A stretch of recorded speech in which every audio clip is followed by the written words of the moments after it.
Hi, in this video I'm going to talk about how ad blockers affect your internet marketing, and like them or hate them, ad blockers are here to stay.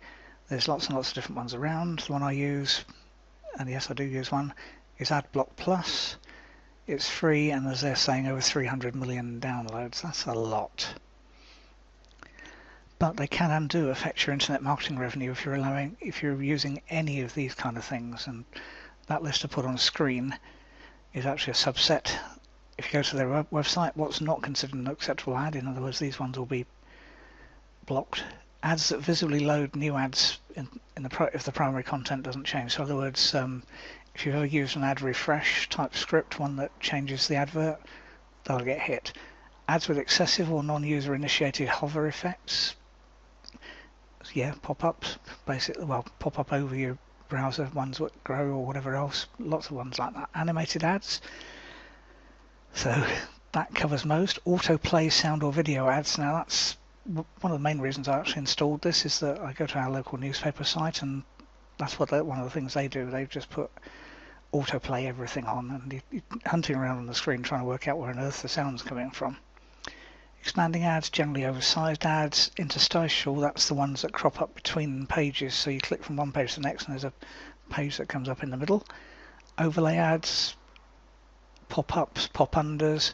Pre-roll video ads, that's the biggie, that's the other reason I did it. If you ever got fed up with YouTube saying wait 5 seconds until you play whatever video you wanted, get rid of those. And rich media ads, so Flash, which wouldn't play in my browser because I got rid of it now, but Shockwave, anything else like that. So lots and lots of a list, and chances are within that you won't have many, but you'll have some. You might use pop-ups or pop-unders, and you might use a few others. But if you're using something like AdSense on your site, that will probably get blocked. And the reason it's there, the reason you got 300 million downloads, that's just for that particular one. The AdBlock isn't the only one around, so there'll be more than 300 million downloads. The reason is a lot of people, myself included, prefer a cleaner web browsing experience. Also, if you're on a slower browsing connection, still in the UK, and from what I've been reading elsewhere, France, Australia, lots of other places, it's not the world's fastest internet in most places. So it saves that, and it was originally done, I think, on mobile phones, where again your web speed is limited by the connection. So it makes sense. It means web pages load faster, or at least the remainder of them. Now, it's possible to detect ad blockers and display a message to your site visitors that they need to disable the ad blocker to see your site. Found that page, 5 best anti-ad block WordPress plugins.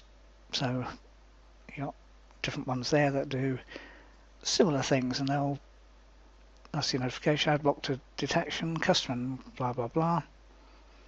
That one, ad blocker detected, please consider reading this notice. Please add your site to an ad blocking whitelist or whatever, but most people aren't going to do that. When I hit that, it's the exception, not the rule, that I'll do it. There's a handful of sites that do it quite neatly. I've not come across a WordPress plugin that does it. They basically remove all the formatting on the web page, so it looks really, really ugly. I'll show you that. It's not actually that page, but this is a similar one, and you can see how ugly it gets. So some sites do that for ad blockers, and that actually is quite effective, so long as you realise that's what they've done. You might just think it's an ugly site, it might be Craigslist. So generally speaking, I'd say consider whether or not it's a good user experience, and personally I don't think it is. If I'm not allowed to see the content I just clicked on, very, very high chance I'll just hit the back button fast. And longer term, that will likely affect your ranking, because Google take notice of how fast people stay on sites and how fast they click the ad buttons, the back buttons. So, and the sites like Forbes are doing it, but even they're offering an opt-out from opting out of using ad blocker on their site for, I think it's 30 days or whatever. So even they've decided it's maybe not a good idea to actually get it. Basically, what I'm saying is you probably, I don't think that detecting and blocking users, unless you've got a really, really valuable site that you can't find anywhere else on the web, and I'd be shocked if that's the case, then it's not good. But the best way to find out how your site's affected by ad blockers is install one. Maybe on a browser that isn't your main site, and then check. And if all looks good, it probably is. And if there's bits missing, it probably isn't. That's the Warrior Forum. Normally there's an advert there, and just off screen is an advertise with us link. But the advert's gone. So that's what it does. Very simple. And do I miss that? No. Do I care about it? No. Do Warrior Forum care about it? Probably not either, because they charge the advertiser so much per day. So, actually, let's click the advertise with us link and see how many people are advertising, if it'll show me the banners. And it may not. Okay, that's right. Okay, that's the advertise with us one, so it won't. But there's ways of finding out who's advertising, who's not. That's Warrior Forum with the adverts. So if that's in a browser where I haven't got ad blocker installed. There used to be a link somewhere that you could see all the adverts, but doesn't seem to be there anymore. But anyway, that's by the by. But people are still advertising, which means that there's at least two. That means there's at least, well, there's some money there still, so they don't care. And actually, if I was getting paid per day by people, I wouldn't care either. So, but if you're advertising there, you need to think about it.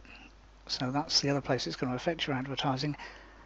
If you regularly buy banner ads and things like that, and you're paying per day on a site or per visitor that the site claims they get, but if half those visitors have got ad blockers installed, you're actually not getting shown as often. So that's another thing to look at.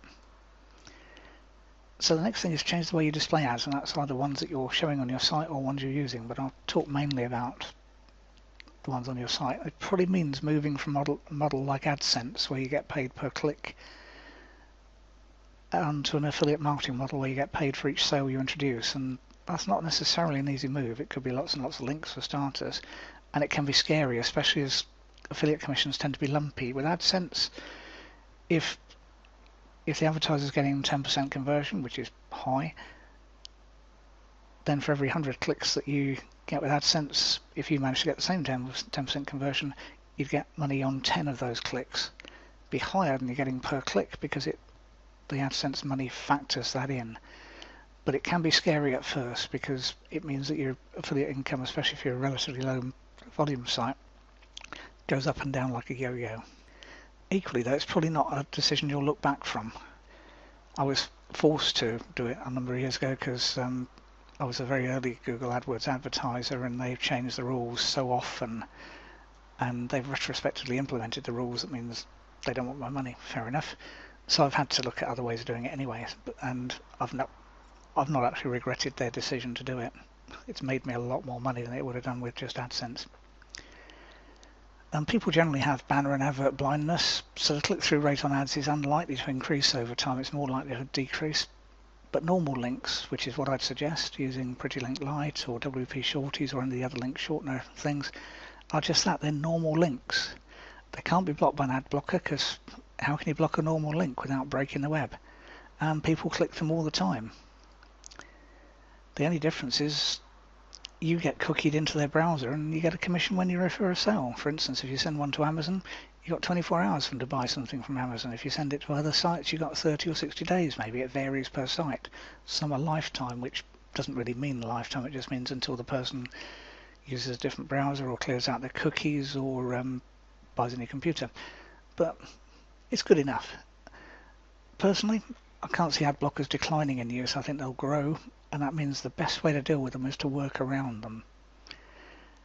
This is just one of the things that are to do with internet marketing, and there's a lot more. So ad blockers are only one small fact. There's lots and lots of factors on internet marketing, and obviously I'm biased, but I'm going to say click the link below this video and you'll get more help to grow your internet marketing income. Lots of different ways. I've put a link of the one that I think is best for you at the moment. If you've watched this video, click it, see whether you agree with me. Thanks for watching.